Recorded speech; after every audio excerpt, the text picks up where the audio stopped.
Acompanhe agora um resumo com os principais momentos da sessão de julgamentos da Seção 1 de dissídios individuais do TST.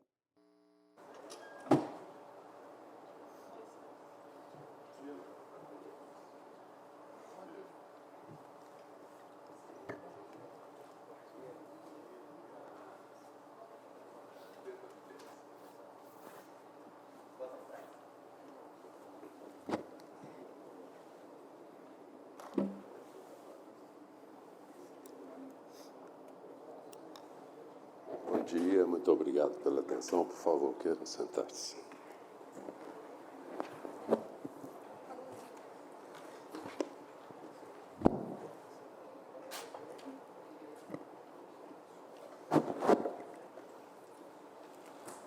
Declaro aberta a primeira sessão ordinária do ano judiciário de 2016, da subseção 1, especializada em dissídios individuais. Cumprimento os eminentes ministros que a compõem.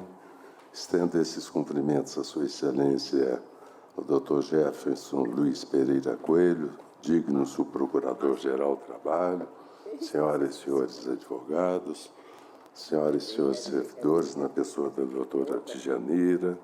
Relator excelentíssimo senhor ministro Aloysio Corrêa da Veiga. Embargos em recurso de revista 771 de 2011. Embargante Leonardo Indruziak. Embargados Companhia Estadual de Distribuição de Energia Elétrica e Fundação CEE de Seguridade Social. Com a palavra, Sua Excelência, o eminente relator, o ministro Aloysio Corrêa da Veiga. Senhor presidente, trata-se de complementação definitiva de aposentadoria, adesão ao novo regulamento, CEPREV, efeito súmula 51.2 dessa Corte. O autor aderiu ao plano de benefício CEPREV mediante transação. Não se trata de critério de cálculo da complementação de aposentadoria com base no salário real de benefício, tão somente, mas sim de pretensão em retornar à modalidade de cálculo do plano original, sobre o qual já houve renúncia, em face da opção ao novo plano. Exegese da súmula 51 no seu item 2, que impede a pretensão. Recurso de embargos que eu conheço, em face da divergência jurisprudencial, mas no mérito nego provimento. Pois não. Doutora Cíntia Fernandes, pretende fazer uso da palavra? Excelência, primeiramente cumprimentando a todos dessa colenda subseção e também desejando um excelente ano e proveitosos trabalhos. O registro da presença, tendo em vista a jurisprudência já nesse sentido, contrário aos nossos interesses. Pela gentileza. Registrada a presença de Sua Senhoria, a doutora Cíntia Fernandes, indago dos colegas se há algum destaque. Sem destaques, assim se decide a unanimidade no termos do voto do eminente relator. Relator excelentíssimo senhor ministro Alexandre Belmonte. Embargos em recurso de revista 971 de 2010. Embargante Emílio Garcia, embargados Companhia Paulista de Trens Metropolitanos e Fazenda Pública do Estado de São Paulo. Com a palavra, Sua Excelência, o eminente relator, o ministro Alexandre Belmonte. Senhor presidente, o caso me parece simples. É um em que se discute a competência da Justiça do Trabalho para apreciar o pedido de diferença de complementação de aposentadoria de ferroviário aposentado da FEPASA.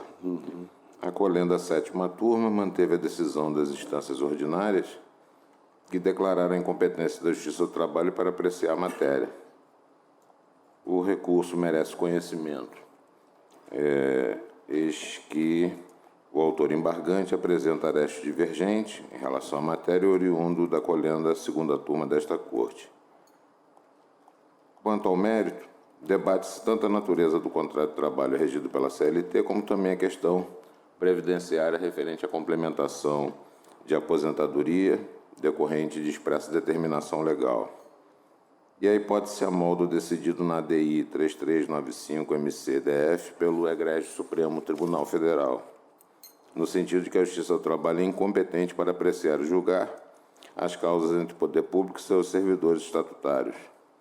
O referido decreto, aliás, eu não referi, mas o decreto estadual 35.530 de 59 define tanto a relação jurídico-administrativa do contrato de trabalho dos antigos ferroviários, como também as obrigações previdenciárias que lhes são devidas, guindando a competência para apreciar e julgar a matéria para a Justiça Estadual Comum. Especificamente em relação à pretensão autoral, a jurisprudência do egrégio STF é pacífica no sentido de que o Estatuto dos Ferroviários tem natureza estatutária e não compete, portanto, ao Justiça do Trabalho processar e apreciar os feitos referentes às vantagens previstas nesse diploma legal, em razão, inclusive, da questão previdenciária referente à complementação de aposentadoria, a questão previdenciária referente à complementação de aposentadoria decorrer de determinação legal específica de caráter jurídico-administrativo e, por isso, apartar-se das normas de caráter seletista. Eu conheço por divergência jurisprudencial, mas desprovejo. Realmente o Supremo definiu a sua jurisprudência. Indago da doutora Cintia Fernandes se pretende fazer uso da palavra. Excelência, eu solicito o uso da palavra de forma breve. Pois não, qual a palavra? Eu quero apenas reiterar algumas considerações que foram lançadas no recurso de embargos, no sentido de que o autor ele fez a opção pelo regime seletista à época da sua contratação, mediante um acordo na época denominado de contratão.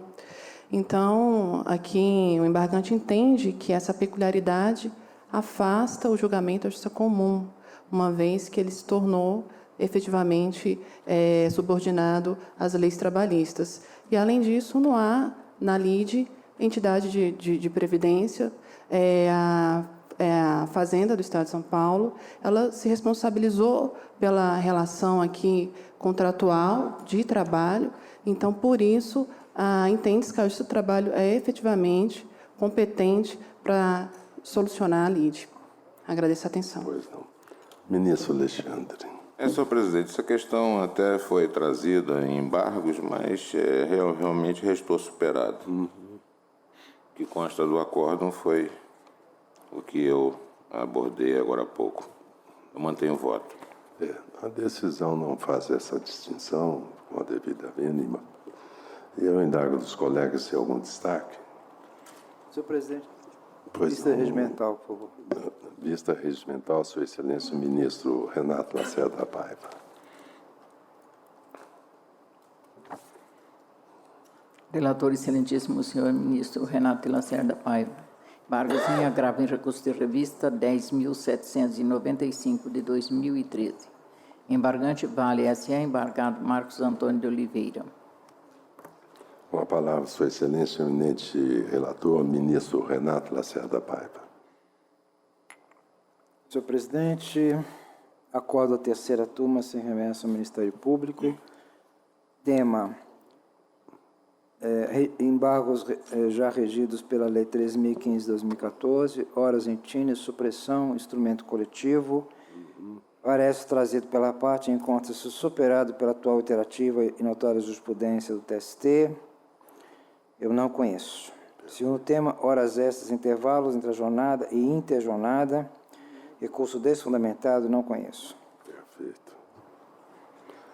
Doutor Nilton Corrêa pretende fazer uso da palavra? Senhor presidente, saudando a Corte, desejando um feliz 2016, apenas o registro. Muito obrigado. Registrada a presença do doutor Nilton Corrêa, pelo embargante, indago dos colegas se há algum destaque. Sem destaques, assim se decide a unanimidade nos termos do voto do eminente relator. Relator excelentíssimo senhor ministro Aloysio Corrêa da Veiga. Embargos em recurso de revista 608.685 de 2008. Embargante Carmen Lúcia Koinski, embargada Caixa Econômica Federal. Com a palavra, Sua Excelência, o eminente ministro Aloysio Corrêa da Veiga.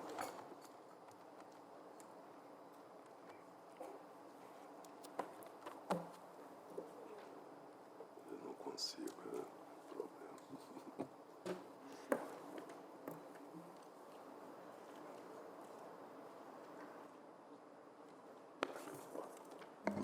Senhor presidente, adesão ao novo plano de benefícios REG-REPLAN, renúncia ao anterior, validade da transação, adesão à nova estrutura salarial unificada, PCS 2008, renúncia a direitos. Eu estou conhecendo dos embargos e, no mérito, estou dando provimento para reconhecer o direito à adesão ao novo plano de cargos e salários, independentemente de renúncia ou desistência de ações judiciais, invertendo-se o ônus da sucumbência e mantido o valor dado à causa para o fim de recolhimento das custas. Perfeito. Doutor Nilton Corrêa, Presidente. pretende fazer uso da palavra. Não, excelência, pelo reclamante embargante, não, parece que ficou assim decidido na SDI plena, quanto ao plano não e quanto à renúncia sim. Perfeito. Apenas o registro. Muito obrigado. Registrada a presença do doutor Nilton Corrêa, indago dos colegas se há algum destaque. Sem destaques, assim se decide a unanimidade. Nós temos o voto do eminente relator. Relator, excelentíssimo senhor ministro João Oresta Lazen. Embargos em recurso de revista 800 de 2004. Embargante Banco Bradesco S.A. embargado Célio Ricardo Teche. Neste processo, a registro de impedimento dos excelentíssimos senhores ministros Renata Lacerda Paiva, Luísio Corrêa da Veiga e Caputo Bastos. Com a palavra, Sua Excelência, o eminente relator, ministro João Odeste. Senhor presidente, senhores ministros, os presentes embargos resultam de agravo já provido, como se recorda.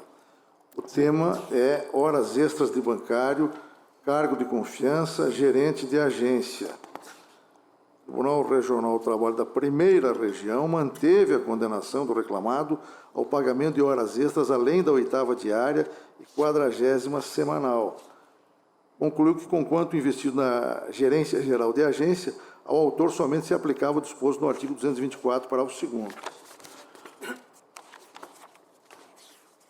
Lendo-se o acórdão regional, senhor presidente, senhores ministros, percebe-se que o autor gerente geral desempenhava atividades que representavam maior responsabilidade dentro da agência em que trabalhava, reportando-se unicamente à diretoria do banco reclamado. Estritamente em razão da necessidade de reportar-se ao diretor regional, o tribunal de origem entendeu que o reclamante não detinha amplos poderes de mando e gestão capazes de diferenciá-lo dos demais empregados. Essa matéria, sob esse fundamento, já foi aqui apreciada em mais de uma oportunidade em que se assentou que a circunstância de haver virtual limitação decorrente do exercício de função de confiança de gerente geral de agência, maiormente pela subordinação que é inerente a todo empregado, pela só condição de empregado, por óbvio, isso não desnatura o exercício, não descaracteriza o exercício do cargo de confiança do artigo 62 e a aplicação da súmula 287 do Tribunal Superior do Trabalho. Então, data vênia da conclusão a que chegou a Egrégia Turma, eu conheço os embargos por contrariedade à súmula 287 e preconizo o provimento para excluir da condenação o pagamento das horas excedentes à 8ª diária e 40ª semanal como extras. É o meu voto. Doutor Vitor Somano, eu vou passar a palavra ao embargado, doutor Maurício de Figueiredo Corrêa da Veiga, por favor. Senhor presidente, com procuração nos autos, eu peço o uso da palavra. Pois não. Senhor presidente, senhores ministros, gostaria de destacar dois aspectos em relação a esse processo, o recurso de embargos e o acórdão da turma. É que, inicialmente, questão processual. A turma registra as folhas 15 do acórdão, que está no sequencial 13, que a Corte Regional manteve a sentença pela qual foi reconhecido o desempenho de cargo de confiança pelo reclamante nos termos do artigo 224, parágrafo 2º, afastando-se, portanto, a exceção do artigo 62 da CLT. E, além disso, o acórdão da turma destaca que aquela Corte entendeu que não foi demonstrado que o reclamante detinha amplos poderes de mando e gestão próprios para configurar o desempenho do cargo de confiança, a que alude o artigo 62. E, por essa razão, invoca a súmula 102 desse tribunal. Então, em razão da própria natureza dessa egrégia SDI 1, por mais que o acórdão da turma traga ali, transcreva o acórdão regional, a turma foi pelo caminho de que não restou comprovado poder de mando e gestão. Então, por essa razão, não poderia ser provido o recurso. Mas, abstraindo essa questão, existe um caso interessante nesse processo. É que de fato, havia ali um gerente regional, o qual dava ordens para o reclamante. E ordens, inclusive, que tolhiam por completo qualquer atividade que pudesse ser enquadrada como gerente geral. E, nesse sentido, é interessante aqui destacar o que o acórdão da turma diz a respeito do tema dano moral. E deve ser encarado aqui como um todo, que demonstra como esse gerente regional ele era autoritário e tolhia, castrava por completo qualquer tipo de autoridade do reclamante, ora embargado. As folhas 25 do acórdão, sequencial 13, quando fala sobre o dano moral. A prova oral produzida, depoimento das testemunhas, não deixa dúvidas de que o reclamante sofreu dano moral ao ser humilhado e constrangido pelo diretor regional do reclamado, Sr. Raimundo Nonato, em seu ambiente de trabalho. A primeira testemunha disse que o Sr. Raimundo era muito agressivo, nervoso e às vezes falava palavrões, que batia portas com força a ponto de danificá-las, que em certa ocasião presenciou o Sr. Raimundo ligar para o reclamante gritando e sendo muito grosseiro, além de bater o telefone em sua cara, que o Sr. Raimundo atacava diretamente o reclamante nas reuniões, falando mal da produtividade da agência gerida pelo reclamante.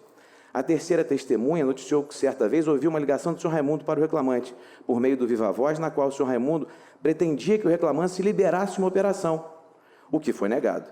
O Sr. Raimundo, então, foi grosseiro, chegando a ofender o reclamante, chamando de gerente, não vale a pena ler aqui, e em seguida bateu o telefone, desligando. Portanto, esse gerente regional tolhia por completo as atividades do reclamante. E esse ponto do dano moral, apesar de não ser questionado no recurso de embargos, não pode ser ignorado. A decisão, inicialmente, do TRT, em afastar o reclamante da excludente do artigo 62 da CLT, foi com base em todo o contexto probatório dos autos. E nesse mesmo caminho deve ter trilhado a turma. Então, está demonstrado aqui que não é aquele caso de haver um superior hierárquico regional, a qual o gerente geral de uma agência se reporta, não. Aqui há um gerente regional que dá ordens expressas e interfere no dia a dia daquela agência. Por essa razão que não há como se aplicar o artigo 62, em razão da peculiaridade que envolve o presente caso. Por essa razão, o recurso de embargos não pode ser conhecido. Pois não. Antes de passar a palavra à Vossa Senhoria, o ministro Dall'Azen mantém o voto, faz alguns esclarecimentos, aí eu vou indagar se houver alguma divergência. Senhor presidente, com todo respeito, eu mantenho o voto. Os fatos estão claramente expostos no acórdão regional e a jurisprudência, talvez nós temos vários precedentes dizendo que essas virtuais limitações, notadamente pela subordinação, não descaracterizam o exercício do cargo de confiança. Porque eu também faço essa distinção de cargo de confiança imediata e imediata. Né? O imediata é o gerente geral e os poderes não podem ser tão extensos que o igualem ao empregador. Essa, entre a subordinação ao diretor, é natural que haja. E se ele se excedeu aí no tratamento, seria um dano moral, mas não justificaria o pagamento de horas extras, penso eu. Mas, de qualquer forma, indago dos colegas se há alguma divergência. Presidente, não é divergência, é só para salientar esse último aspecto veiculado por Vossa Excelência, que é a questão do eventual constrangimento moral, não tem nada a ver com a questão relacionada ao cargo ocupado. Porque qualquer empregado de qualquer nível hierárquico pode sofrer constrangimento, mas isso não desconfigura a natureza do seu próprio cargo, né? Aliás, eu tenho a impressão, até não vi o processo, de que no pedido de indenização por dano moral, ele deve ter pedido o valor da indenização considerado o cargo de gerente geral, sim, claro. Imagino. Não é? Ou seja, é uma presunção de que a função dele era mesmo a mais alta, porque não pode ter nenhum empregado que não seja subordinado dentro da hierarquia da empresa a alguém. Me parece que não existe juridicamente essa figura, não é verdade? Acompanhe o relator. Algum destaque? Senhor presidente, Alexandre Belmonte. Pois não. Na verdade, o problema estaria até no conhecimento, porque a turma não emitiu tese sobre o enquadramento do reclamante como gerente.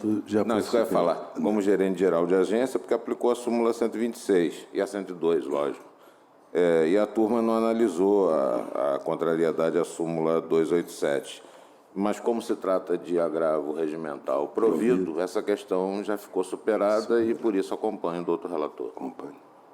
Só uma rapidíssima observação, é que as considerações da tribuna do Dr. Maurício me chamaram a atenção para o aspecto de nós termos uma situação eventualmente extraordinária em que esse diretor regional não figuraria com as características de um diretor regional, mas de alguém que ele seria comando direto sobre a atividade, sobre o serviço prestado pelo reclamante. Só que nesses casos fronteiriços, parece que o que deve ser considerado, sobretudo, é a autodeterminação da jornada de trabalho, porque o que valida o artigo 62 é a impossibilidade de se estabelecer limite de horário para quem determina a sua própria jornada. E aí eu noto no acórdão regional que o então relator dizia sobre o reclamante ter afirmado no seu próprio depoimento que não marcava ponto e que os horários de visitas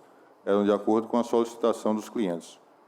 Eu tenho esse dado como um dado relevante para, nessa zona gris, estabelecer que há, sim, a incidência do artigo 62 e, também por essa razão, acompanho o relator. Pois não. Então, proclamo que a decisão é unânime. Nos temos do voto do eminente relator, ministro João Orestes Dallazen, consignada a presença do ilustre advogado, Dr. Vitor Russomano.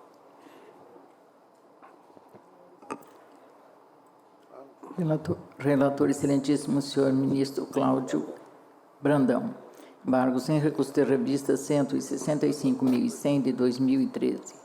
Embargante TES Indústria e Comércio Limitada, embargada Daniele Martins Félix. Neste processo, há registro de impedimentos dos excelentíssimos senhores ministros Renato Lacerda Paiva e Aloysio Corrêa da Veiga.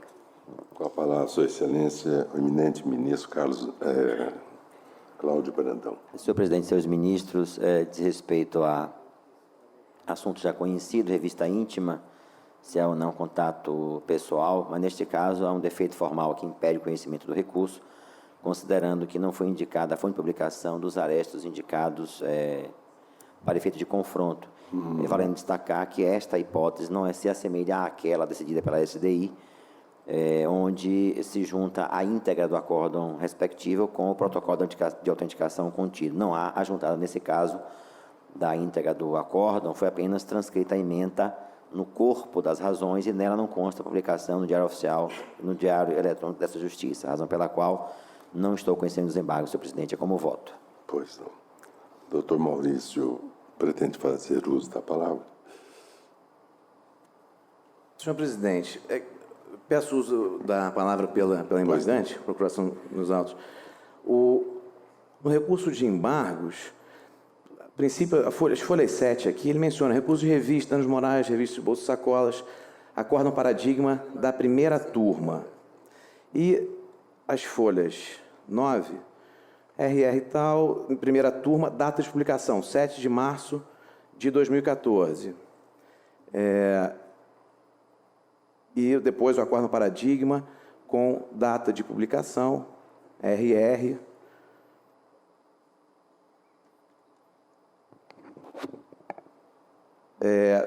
Ele traz aqui no acórdão e menciona RR, os recursos de revista também, oriundo da 7ª turma, da 8ª, com data de publicação. Então, considerando esses elementos, senhor presidente, conhecimento em razão dos arestos que foram trazidos ali com data, mencionando ali do TST, 6ª turma do TST, então, que daria para fazer relação. Pois não. Ministro Cláudio Brandão. Presidente, a data consta, não consta a publicação do órgão oficial do tribunal. E, de acordo com o que decidiu essa subseção, inclusive na súmula 221, impede o conhecimento do recurso por este fundamento. Mantenho meu voto. Indago dos colegas se há algum destaque no voto. Sem destaques, assim se decide a unanimidade. Nós temos o voto do eminente relator, ministro Cláudio Brandão. Relator, excelentíssimo senhor ministro João Orestes Dallazen. Embargos em recurso de revista 200.900 de 2013. Embargante Tamara Marques Pereira do Nascimento. embargada TES Indústria e Comércio Limitada. Neste processo, ao registro de impedimento dos excelentíssimos senhores ministros Renato Lacerda Paiva e Aloysio Corrêa da Veiga. Com a palavra, Sua Excelência, o eminente relator, ministro João Orestes Dallazen. Senhor presidente, senhores ministros, aqui se cuida, como você percebe, de embargos cujo objeto é também indenização por dano moral em razão de revistas a pertences do empregado, maiormente bolsas e sacolas. É uma variante do processo que acabou de ser julgado, só que aqui os embargos são interpostos pela reclamante. E a jurisprudência já está sedimentada no sentido de que não há dano moral na revista de bolsas e sacolas, desde que não haja contato pessoal. De modo que eu invoco numerosos precedentes desta subseção e, com esteio no artigo 894, parágrafo 2º da CLT, preconizo o não conhecimento dos presentes embargos. Perfeito. O voto é favorável ao embargado, doutor Maurício. Eu derrogo dos colegas se há algum destaque. Apenas a minha ressalva, presidente. Também, presidente, a minha ressalva, Cláudio Brandão, por favor. Pois não. Então, assim se decide a unanimidade. Nós temos o voto do eminente relator, ministro João Orestes Dallazen, com ressalvas de entendimento de suas excelências, os ministros Alexandre Belmonte e Cláudio Brandão.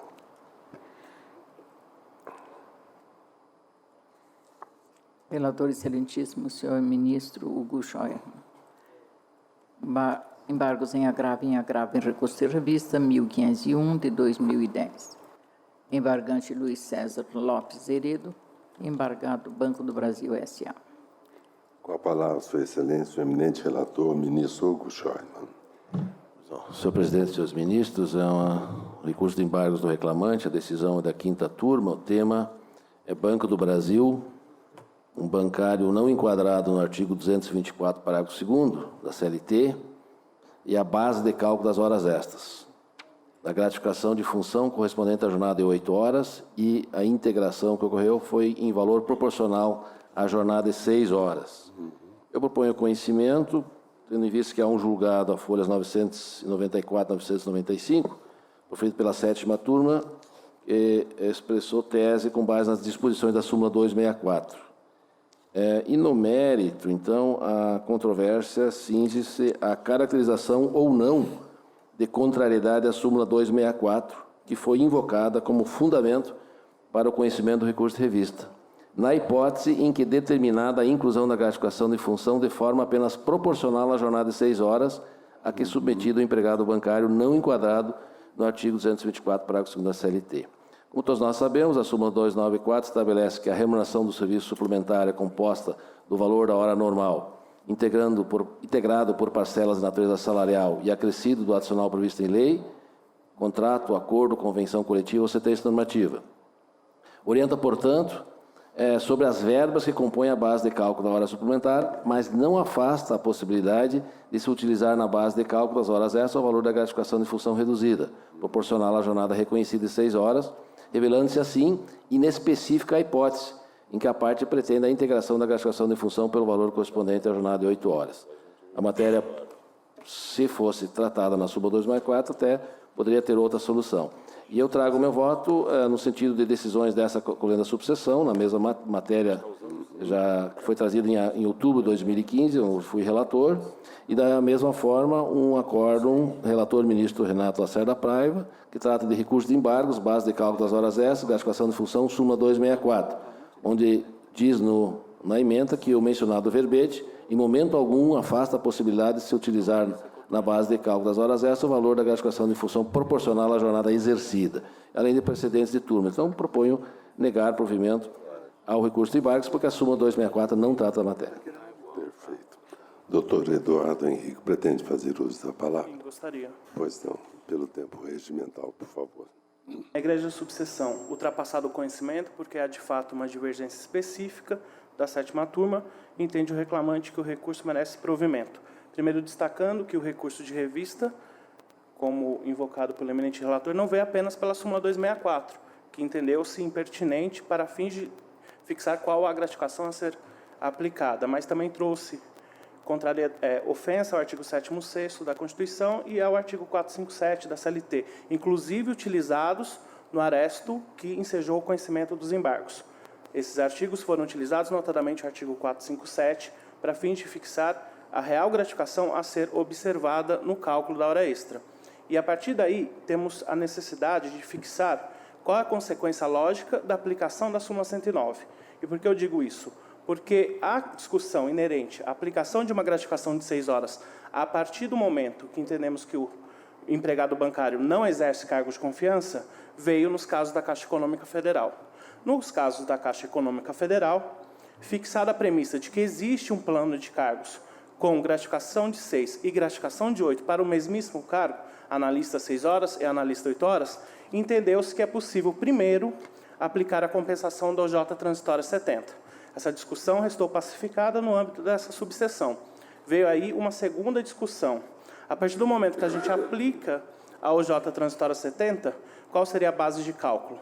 A consequência que essa subseção alcançou é de que é necessário também observar a gratificação de 6 horas, existente no plano de cargos da Caixa Econômica Federal. Lá existe essa gratificação. A partir do momento que a gente reconhece que o empregado da Caixa deveria trabalhar 6 horas, deveria receber, portanto, a gratificação de 6 horas prevista no plano de cargos da Caixa Econômica. Aqui é distinto. O Banco do Brasil não possui gratificação de 6 horas no plano de cargos aplicável ao contrato de trabalho da reclamante. A única gratificação de função existente no plano de cargos aplicável ao reclamante é a gratificação de 8 horas. Tanto é que a egrégia turma afastou de forma expressa a compensação. A consequência lógica, afastando a aplicação e a incidência da OJ transitória 70 ao Banco do Brasil, é se entender que a gratificação paga nada mais é do que salário e, por isso, não pode sofrer redução, justamente com base no artigo 7º, 6º da Constituição, invocado para fins de conhecimento lá da revista e também na divergência que ensejou o conhecimento dos presentes embargos e também ao artigo 457. Então, a matéria não se limita ao exame da súmula 264, mas também sob o enfoque de redução salarial. Nós não temos no Banco do Brasil uma gratificação de 6 horas, de modo que não é possível fixar uma gratificação que não existe no plano de cargos do Banco do Brasil. Criar-se uma gratificação hipotética é ir contra o que o próprio Banco do Brasil criou. Se o Banco do Brasil não criou uma gratificação de 6 horas em seu plano de cargos aplicável ao reclamante, não é possível, em sede de reclamação trabalhista, criar uma gratificação hipotética para fins de aplicar ao reclamante e, por isso, reduzir o salário em flagrante ofensa ao artigo 7º, 6º da Constituição e o artigo 457 da CLT. É por esses motivos que entende o reclamante que o recurso merece conhecimento e provimento para fins de afastar não apenas a compensação, isso já foi feito pela turma, mas a segunda consequência é aplicar como base de cálculo a gratificação efetivamente percebida. Especialmente, repito, porque não há no Banco do Brasil plano de cargos com gratificação de 6 horas, mas apenas e tão somente 8 horas. É o que se espera e requer. Muito obrigado, doutor Eduardo. Ministro Hugo Schorner. Efetivamente, não se está aqui aplicando a OJ transitória 70 da SDI, que é aplicável à Caixa Econômica Federal. Aliás, a própria turma a afastou. Está verificando que a matéria não é disciplinada pela súmula 264, por isso que não consigo vislumbrar a contrariedade. Eu mantenho o voto, senhor presidente. Perfeito. Inclusive, a questão dos artigos citados por sua senhoria da tribuna não embasaria os embargos, a não ser por divergência. Indago dos colegas se há algum destaque no voto de sua excelência. Mas sou vista-mesa, presidente. Pois não. Vista-mesa, sua excelência. Presidente, só para o registro do ministro Augusto César, eu pedi vista regimental deste caso. Sua excelência... Não abro mão da vista em mesa se o ministro Cláudio vai pedir vista regimental. Abre mão da vista em mesa. Então, vista regimental, sua excelência, o ministro Cláudio Brandão. Com notas, presidente, incluindo a sustentação oral, por gentileza. Com notas. Com notas degravadas da da sua sustentação oral. excelência. Obrigado. E da sustentação oral. Relator, excelentíssimo senhor ministro João Oreste Dalazen. Pargos em recurso de revista 2574 de 2011. embargante Francisco Soares de Souza, embargado Banco do Brasil S.A. e Caixa de Previdência dos Funcionários do Banco do Brasil. Com a palavra, Sua Excelência, o eminente relator, ministro João Horestes Dallazen. Senhor presidente, senhores ministros, aqui se cuida de embargos já admitidos diante de provimento de agravo anteriormente. O tema objeto dos embargos é a prescrição em caso de supressão de anuênios, alteração unilateral do contrato de trabalho. A matéria, como se recorda, já foi exaustivamente examinada em sucessivas sessões deste tribunal. No presente voto, eu estou, por disciplina judiciária, ressalvando o meu entendimento e ratificando o voto que proferi no agravo, que preconizei o provimento do agravo por má aplicação da súmula 294 pela Igreja Turma. Em decorrência, agora preconizo o conhecimento dos embargos, também por contrariedade à súmula 294, e no mérito, repito, ressalvando o entendimento que resultou vencido nesta subseção, dou provimento dos embargos para restabelecer o acordo regional no tocante à aplicação da prescrição parcial relativamente aos anuênios. Determino, outro sim, o retorno dos autos da Igreja Terceira Turma para que julgue os demais temas dos recursos de revista tidos por prejudicados. Doutor Eduardo Henrique, por ora o voto lhe é favorável. Eu indago o doutor Alexandre se tem interesse na sustentação. Senhor presidente, a matéria já está pacificada nessa SDI. Eu só peço a juntada do subestabelecimento e o registro da presença, presidente. Pois não, muito obrigado. Deferido. Consignada a presença dos ilustres advogados doutor Henrique Marques Soares e doutor Alexandre Pereira. Indago dos colegas se há algum destaque. Sem destaques, assim se decide a unanimidade. Eu também já votei com Sua Excelência o ministro Dallazen, mas na sessão foram 7 processos e ficamos vencidos nos 7 processos, de maneira que eu não vou ressalvar nenhum entendimento e acompanho e proclamo que a decisão é unânime nos termos do voto. Sua Excelência é o eminente relator. Relator, excelentíssimo senhor ministro Aloysio Corrêa da Veiga. Embargos em recurso de revista 338 de 2012. Embargante Sérgio Peixoto de Lima. Embargados Banco Bradesco S.A., Banco do Brasil S.A. e Empresa Brasileira de Correios e Telégrafos. Com a palavra, Sua Excelência, o eminente relator, ministro Aloysio Corrêa da Veiga. Senhor presidente, matéria decorrente da decisão proferida pelo Egrégio Tribunal Pleno, a questão do empregado postal, correspondente bancário, jornada de 6 horas, do bancário, a impossibilidade e o enquadramento sindical determinado pela atividade preponderante exercida pela empresa. Perfeito. No caso dos Correios, não se trata, na condição de correspondente bancário, exerce forma acessória apenas serviços bancários básicos e, por isso, não enquadrado como bancários seus empregados. Em face da decisão proferida pelo Egrégio Tribunal Pleno, estou conhecendo dos embargos e, no mérito, negando provimento. Perfeito. O voto é favorável tanto ao Banco do Brasil quanto à empresa. O reclamante não tem advogado inscrito, né? Então, indago dos colegas se há algum destaque.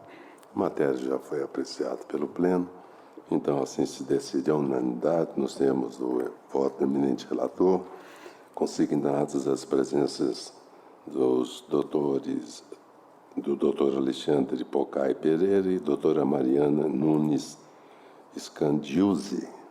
Muito obrigado. Assim se decide. Assim como a minha presença pelo Banco Bradesco também, senhor presidente.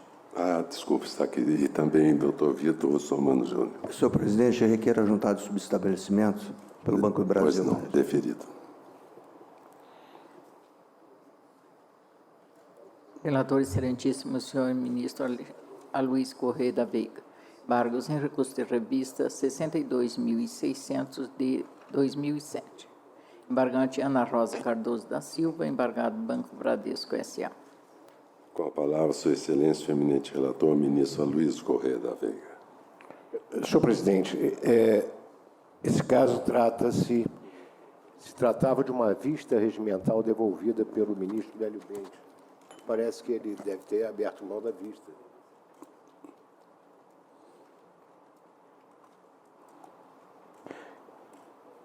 Esse caso trata-se da dispensa imotivada de empregado de sociedade de economia mista, sucessão do BEC versus Bradesco, recurso revista não conhecido, consonância com a J247 da SDI, ausência de pré-questionamento no egrégio TRT e na colhenda turma acerca de restrição de demissão dos empregados previsto no Decreto Estadual 20.325 de 91.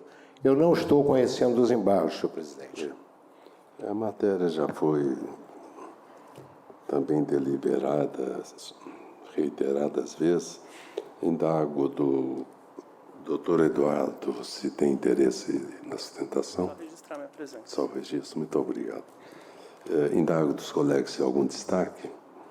Sem destaques, proclamo que a decisão é unânime, nos termos do voto do eminente relator, ministro Aloysio Corrêa da Veiga, consignadas as presenças dos doutores Paulo Roberto, aliás, Eduardo Henrique Marques Soares e doutor Vitor Russomano Júnior.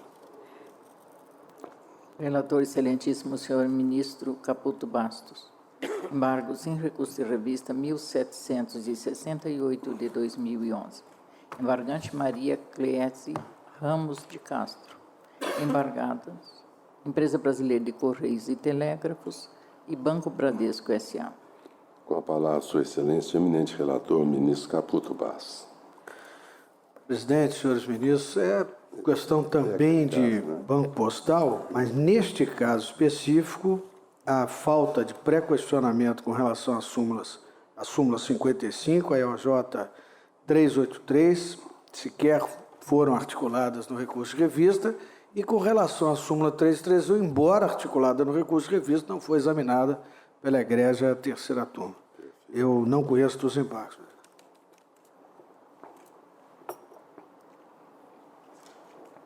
Da empresa brasileira, o voto é favorável, também ao Banco Bradesco. Indago dos colegas se há algum destaque.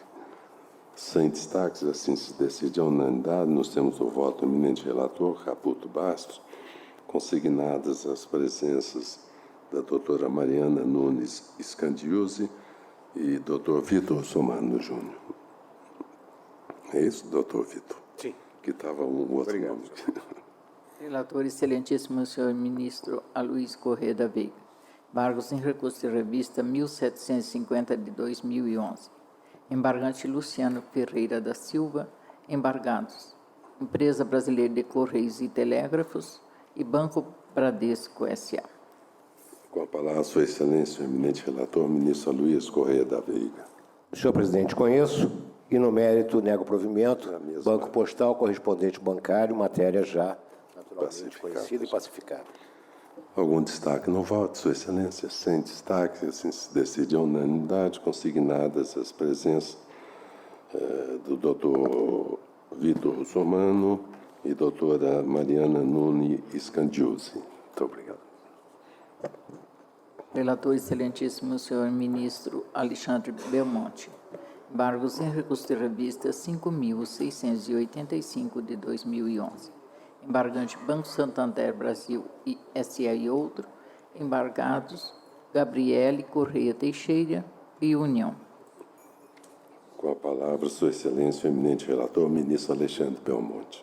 Senhor presidente, trata-se da contribuição previdenciária decorrente de condenações trabalhistas e do fato gerador do respectivo cômputo, incidência de juros e correção monetária. A matéria, penso, já foi examinada, pacificada pelo egrégio Tribunal Pleno em duas ocasiões distintas, ou seja, quanto ao período anterior, a 5/3/2009, e quanto ao período posterior. E o voto proposto está justamente no sentido de considerar a data do pagamento quanto ao período anterior e a data da prestação de serviços quanto ao período posterior. Pela atualização monetária, respondem trabalhador e empresa, pelos juros incidentes apenas a empresa, que deu causa ao não pagamento em relação ao período da prestação de serviços, quanto à multa, a partir do exaurimento do prazo de citação para o pagamento, uma vez apurados os créditos previdenciários. Isso quanto ao período posterior. E quanto ao período anterior, juros e multa incidirão apenas a partir do dia 2 do mês seguinte ao da liquidação da sentença. Perfeito. Doutor Vitor Russomano, pretende fazer uso da palavra? Não, senhor presidente. Matéria objeto de uniformização jurisprudencial. Apenas o Indago registro. dos colegas se há algum destaque. Sem destaques, assim se decide a unanimidade, nos termos do voto do eminente relator, ministro Alexandre Belmonte, registrada a presença do ilustrado advogado doutor Vitor Russomano Júnior. Relator excelentíssimo senhor ministro Aloysio Corrêa da Veiga. Embargos em recurso de revista 67.100 de 2007. Embargante Banco Bradesco S.A. Embargado José Pacelli Teles. Com a palavra, Sua Excelência, o eminente relator, ministro Aloysio Corrêa da Veiga. Beck, senhor presidente, matéria também já pacificada, estou conhecendo dos embargos e provendo. Provendo. Sociedade e economia mista, decisão motivada, não é o caso. Indago dos colegas se há algum destaque. Sem destaque, assim se decide a unanimidade nos termos do voto do eminente ministro Aloysio Corrêa da Veiga, consignada a presença do Dr. Vitor Russomano Júnior. Relator excelentíssimo senhor ministro Aloysio Corrêa da Veiga. Embargos em recurso de revista 137.300 de 2009. Embargante Banco Bradesco S.A. Embargado José Luiz Filho. Com a palavra, Sua Excelência, o eminente relator, o ministro Aloysio Corrêa da Veiga. Senhor presidente, também se trata de BEC, né, o decreto estadual. Eu estou conhecendo e provendo os embargos. Matéria também já pacificada. Ainda assim, indago de Sua Senhora doutor Eduardo Henrique, se pretende fazer uso da palavra. Apenas registro com procuração. Muito obrigado. Indago dos colegas se há algum destaque. Sem destaques, assim se decide a unanimidade nos termos do voto do eminente relator, ministro Aloysio Corrêa da Veiga, consignadas as presenças dos doutores Eduardo Henrique Marques Soares e Vitor Russomano Júnior. Relator excelentíssimo senhor ministro Caputo Bastos. Embargos em recurso de revista 82 de 2011. Embargante Francisco Cavalcante Nogueira. Embargado Banco do Brasil S.A. Com a palavra, Sua Excelência, o eminente relator, ministro Cláudio Brandão, da Caputo Bastos. Cláudio Brandão. É uma honra ser. Cláudio Brandão. Caputo Bastos. Porque aqui ficou CB. O que uma letra não faz, né, presidente? Sinto honrado, presidente, aliás, mas a precedência, inclusive. Eu queria me desculpar mais uma vez de tantos equívocos em relação aos colegas, mas eu só consegui tirar 9 dias de férias, então eu ainda continuo com o meu a minha recorrente falha, né? Eventual identificação dos colegas. Com a palavra, Sua Excelência, ministro Caputo Bastos. Presidente, ao contrário, Vossa Excelência está com uma lucidez impressionante. Nós é que estamos ainda retomando as atividades. Presidente, questão de anuênios, Banco do Brasil, como relator, ainda ressalvo o meu entendimento no voto, mas eu estou seguindo rigorosamente a jurisprudência, então o voto é pelo conhecimento e provimento dos embargos. Perfeito. Do Banco do Brasil, o doutor Alexandre. Matéria pacificada. Senhor presidente, a matéria já pacificada requer a juntada do subestabelecimento e o registro da presença. Deferido. Doutor Guilherme, eu só vou indagar dos colegas. Algum destaque no voto de Sua Excelência? Sem destaques, assim se decide nos termos do voto do ministro Caputo Bastos, Consignada as presenças dos ilustres advogados Dr. Guilherme Carvalho de Souza e Dr. Alexandre Bocai Pereira. Muito obrigado.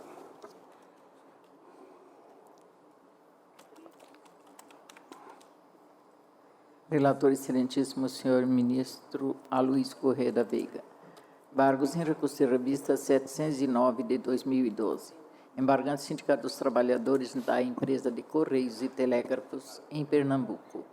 Embargados Banco do Brasil S.A., Empresa Brasileira de Correios e Telégrafos.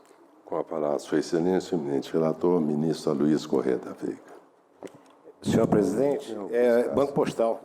Eu estou conhecendo dos embargos, mas no mérito nego provimento. Perfeito.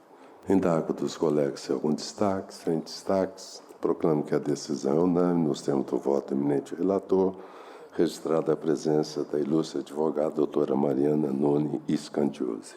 Muito obrigado. Relator excelentíssimo senhor ministro Aloysio Corrêa da Veiga. Embargos em recurso de revista 58.600 de 2006. Embargante Fundação dos Economiários Federais. Embargada Maria Helena Tavares Gris e outras. Com a palavra, Sua Excelência, o eminente relator, ministro Aloysio Corrêa da Veiga. Naquele caso também da... Complementação de aposentadoria, redução do valor do benefício, paridade entre ativos e inativos, regulamento aplicável, súmula 51.2, migração para o novo plano de previdência privada e efeitos da quitação. Conheço os embargos, mas no mérito nego provimento, matéria também já pacificada. Já pacificada. Algum destaque no voto de Sua Excelência? Sem destaques. Assim, se o Dr. Guilherme está pelo embargado? Pelo embargante. Embargante? Embargante. Ah. Somente juntado ao estabelecimento. Tá, juntado ao estabelecimento. Proclamo que a decisão é unânime, nos termos do voto do eminente relator, consignada a presença do ilustre advogado Dr. Guilherme Askey Viana de Carvalho.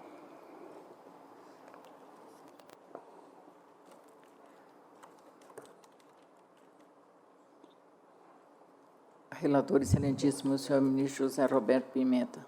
Embargos em recurso de revista 221 de 2011. Embargante Serviço Federal de Processamento de Dados. Embargada Regina Célia de Oliveira Santos. Com a palavra, Sua Excelência, o eminente relator, ministro José Roberto Pimenta.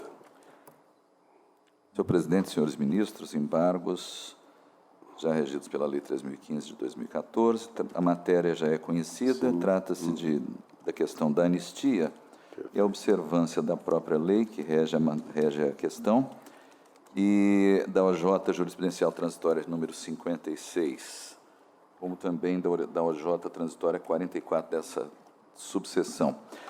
E aqui não se trata daquela questão dos efeitos financeiros, da repercussão dos efeitos financeiros, mas sim da simples concessão dos reajustes gerais concedidos a todos os ocupantes da categoria naquelas funções, ou seja, a aplicação do artigo 471 da CLT. A matéria já é bastante conhecida aqui nesta subseção, e sendo o objetivo, eu já faço referência, na medida que os embargos vieram por contrariedade a essas OJs, a 44 e a 56, e com arestos para configurar a divergência, eu, ao final do meu voto, eu já cito os precedentes reiterados aqui dessa subseção, folhas 15 a 18, relatores, ministros Márcio Eurico, Vitral Amaro, João Oreste Dalazen, Augusto César Leite Carvalho, o próprio ministro Luiz Felipe Vieira de Mello Filho e o leading case original do ministro Renato de Lacerda Paiva.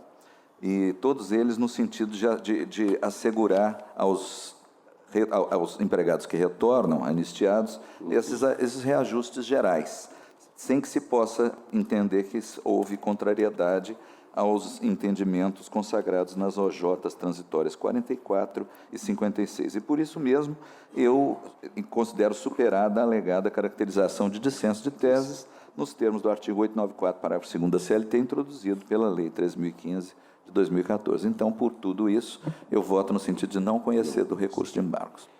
Doutora Márcia Melina, pretende sustentar? Pretendo. Pois não, pelo tempo regimental, por favor. Egrégia subseção, bom dia. O caso dos autos, ele está, assim, com contrariedade ao J 56 dessa egrégia subseção, à Lei da Anistia e ao Decreto 6.657 de 2008, que regulamentou a correção dessa remuneração à época da readmissão, porque utiliza uma vinculação a um funcionário que continuou na ativa, que não foi admitido na mesma época, não tinha a mesma remuneração à época do desligamento do hora reclamante. Então, além disso, com base no entendimento encabeçado pelo ministro relator, em relação a não prejudicar o funcionário que está sendo readmitido por meio já de um processo de anistia, é relevante ressaltar aqui que o cargo que ele ocupa de auxiliar não existe mais na empresa desde o ano de 1988, ou seja, o SERPRO, ele nunca fez concurso público para o cargo de auxiliar. E o reclamante, ele foi admitido exatamente nesse mesmo ano, só em janeiro de 88. Então, para simplificar, ele recebeu a remuneração mais atualizada desse cargo à época.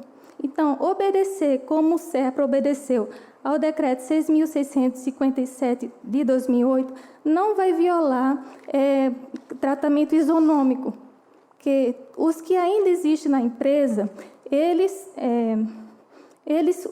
têm uma remuneração diferenciada por causa de vantagens pessoais, por conta de vantagens pessoais, por meio de promoções por merecimento, do efetivo trabalho. Então, eram essas as considerações. Muito obrigado. Ministro Zé Alberto. Senhor presidente, muito rapidamente, essa decisão foi da Egrégia Sexta Turma e essa matéria referente a um empregado específico, que teria sido usado como modelo, essa matéria foi examinada de forma complementar nos embargos de declaração do acórdão turmário. E o que foi dito a esse respeito é que a turma regional deferiu a reclamante promoções naturais e reajustamentos concedidos a toda a categoria. Então, não levou em conta um empregado específico. Então, isso foi suprido e complementado na decisão de embargos. Eu mantenho meu voto. Perfeito. Algum destaque no voto de Sua Excelência? Sem destaque, assim se decide a unanimidade, nos termos do voto do eminente relator. Ministro Zé Roberto Pimenta. Peço só a juntada da procuração e registro da presença. Muito obrigado. Obrigada.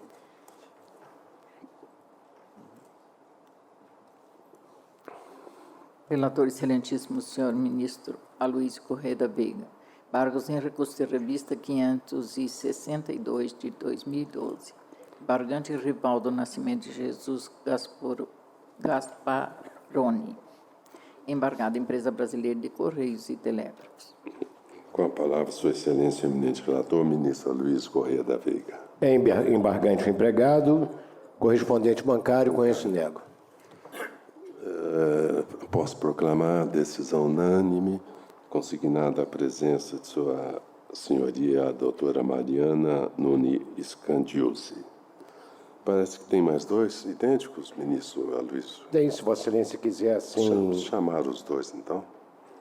É o 404 e o 404. Exatamente. Relator excelentíssimo senhor ministro Aloysio Corrêa da Veiga. Embargos em recurso de revista 770 de 2012 e 404 de 2014. Ambos são embargantes os empregados, conheço e nego.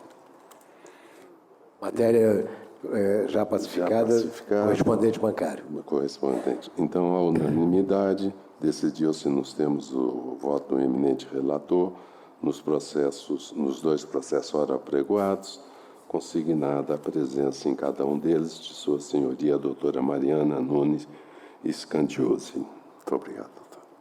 Relator excelentíssimo senhor ministro João Oresta Lazen. Embargos em recurso de revista 163.200 de 2013. Embargante Empresa Brasileira de Correios e Telégrafos.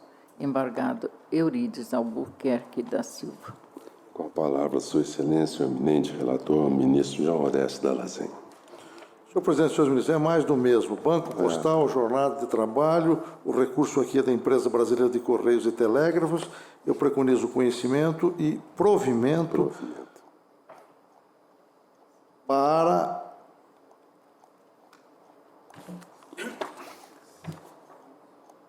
julgar improcedente todo o pedido formulado na presente reclamação trabalhista. Perfeito. Matéria idêntica. Posso proclamar que a decisão é unânime. Decisão unânime, nos termos do voto do eminente relator, ministro João Orestes Dallazem, registrada a presença da ilustrada advogada doutora Mariana Nunes Scandiosi. Relator excelentíssimo senhor ministro Cláudio Brandão. Agravo regimental embargos em recurso de revista 236.200 de 2007.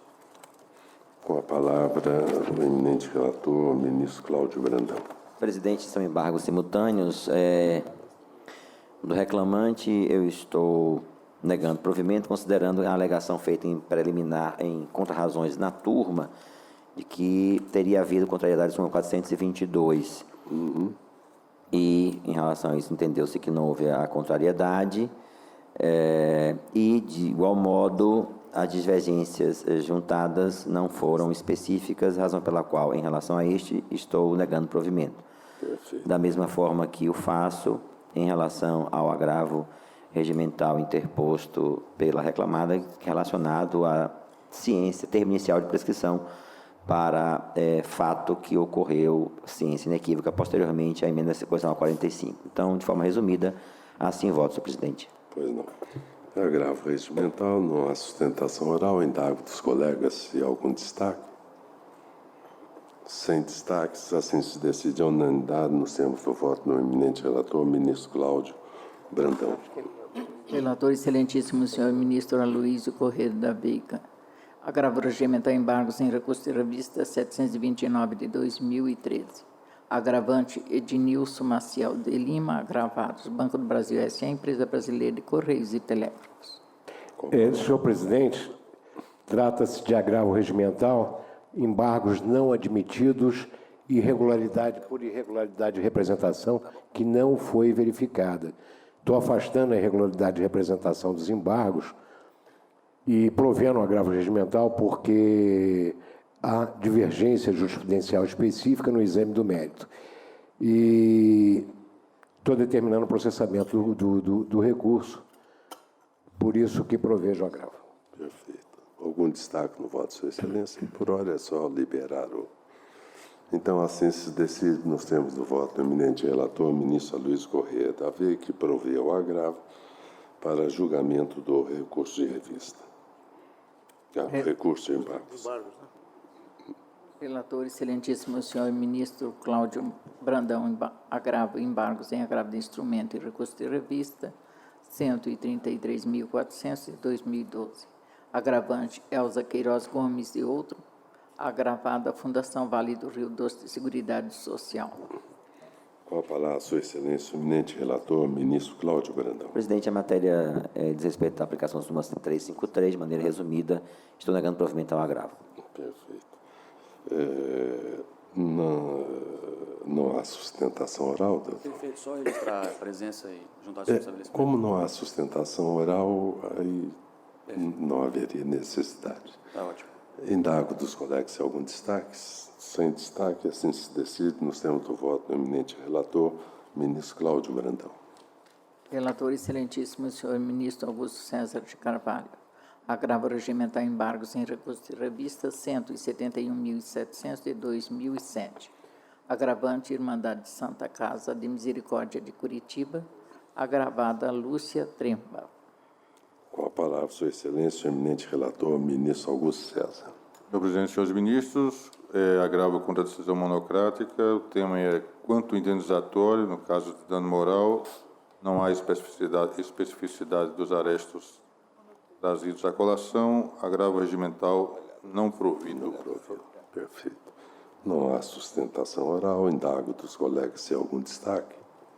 Sem destaques, assim se decide a unanimidade nos termos do voto do eminente relator, ministro Augusto César.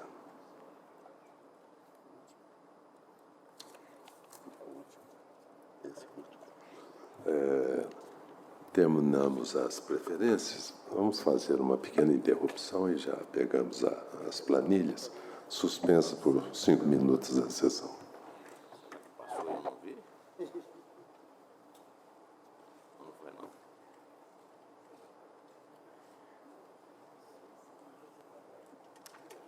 tem outro.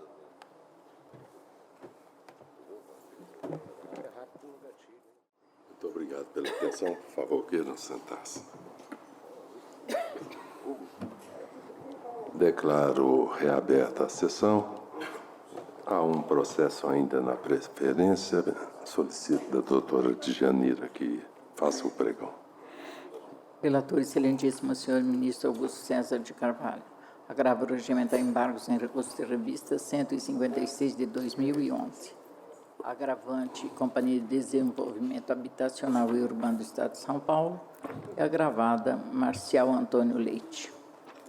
Com a palavra, Sua Excelência, o eminente relator, ministro Augusto César. Senhor presidente, senhores ministros, o tema aqui é reintegração com base na súmula 443 do Tribunal Superior do Trabalho, que trata de dispensa discriminatória. A decisão é da Igreja Quarta Turma. O aresto trazido à colação é inespecífico, porque, em rigor, versa sobre doença profissional de cujo acometimento não se teria prova, quando, na verdade, aqui nós estamos tratando de dispensa discriminatória em razão de dependência alcoólica. E um memorial que foi trazido para nós ontem, ele é incisivo quanto a ter havido inovação recursal e tal, mas os embargos não tratam do tema processual específico, inovação recursal, e por isso dele também não trato no meu voto. O voto é no sentido de desprover o agravo regimental. Não há sustentação oral, doutor Douglas. Indago dos colegas se há algum destaque. Sem destaques, procuramos que a decisão é unânime. Nos termos do voto do eminente relator, ministro Augusto César. Muito obrigado. Obrigado. Voto longo. Não havendo mais processo em condições de julgamento e me redimindo da falha de não ter dado as boas-vindas aos colegas, que espero tenham gozado do merecido repouso, para que voltemos à nossa labuta sem fim. E eu, pessoalmente, como sempre, fico muito feliz com o retorno de todos, porque ficar aqui sozinho é dramático. Muito obrigado. Declaro encerrada a sessão. Esse Alexandre está aqui, 745. Foi? E nós ficamos por aqui, lembrando que você pode continuar acompanhando as notícias do Tribunal Superior do Trabalho pelas redes sociais e pelo site tst.jus.br. Obrigada pela companhia e até a próxima semana.